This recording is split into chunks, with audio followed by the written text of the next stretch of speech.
मैं पाखंड, अंधविश्वास, कर्मकांड का विरोधी हूँ, सच्चे धर्म और सच्चे भगवान का नहीं। हम भगवान की पूजा करते हैं, भगवान अपने भगवान की पूजा करते हैं, उनकी इच्छाओं विचारों का पालन करने को हमें कहते हैं। सब राम की पूजा करते हैं, राम भी अपने भगवान और अपने धर्म की पूजा करते हैं। लोग हजरत मोहम्मद साहब की पूजा करते हैं, हजरत मोहम्मद साहब किसी की शिक्षाओं और सलाह का ज्ञान देते हैं। भगवानों की इस श्रृंखला में अंतिम भगवान कठोर रूप से समभाग रूप में सुख व दुख से प्राणी जगत की सृष्टि करता है, जिसका एक नियम है, जिसे वह पूजा सृष्टि आराधना से भी परिवर्तित नहीं करता है। उस नियम को जब तक कि परिवर्तन के नियम न अप्लाई हुए हों, उस नियम में प्राणी जीवन में प्रेम, अहिंसा, सहयोग या ममता, सेवा, परहित जैसे सुखद रूप हैं, तो हिंसा, घृणा, द्वेष, मोह, लोभ जैसे दुखद रूप भी हैं। जो प्राणी हित में सुखद रूपों को प्राणियों में प्रसार की इच्छा रखते हैं, वे ही भगवान होते हैं। भगवानों में जिन्हें दुर्लभ गुण माना जाता है, माता पिता में वे स्वभाव के रूप में पाए जाते हैं। किसी भी देवी देवता में वे गुण पूर्ण रूप से कल्पना मात्र से पाए जा सकते हैं। इसीलिए भारत के प्राचीन धर्मों में माता पिता को ही भगवान के रूप में पूजने की बात कही गई है। यदि हम राम को ही ले लें तो उन्होंने इसी बात की पुष्टि की है और कहा है कि यतो मूलम नरः पश्येत आत्मनो प्रादुर्भावमि प्रत्यक्षे सतदैवते कथम तस्मिन् न वर्तेत नरः। इस प्रकार राम ने माता पिता को ही प्रत्यक्ष देवता बताया है। त्वमेव माता च पिता त्वमेव कह करके प्रभु को माता पिता के समान बताकर माता पिता के भगवान से बड़े होने की बात को ही स्वीकार किया गया है। माता च पिता बराबर पितर होता है। माता च पिता यानी पितर। पितर कुम्हार सुत कुंभ है, गढ़ गढ़ काढ़े खोट, अंतर हाथ सहार दे बाहर बाहे चोट।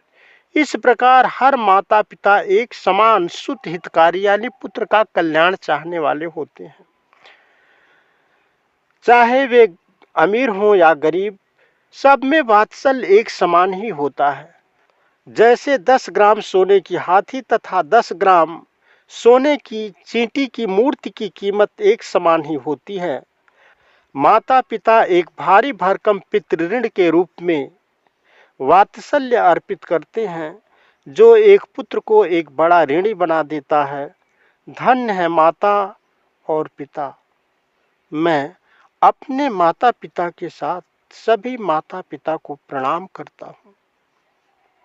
पूर्वजों की उपकृत की स्मृति से इतनी गहरी आस्था उत्पन्न होती है कि मन अभिभूत हो जाता है, आंखें छलक उठती हैं, रोम रोम पुलकित हो जाता है और मन पुकार उठता है।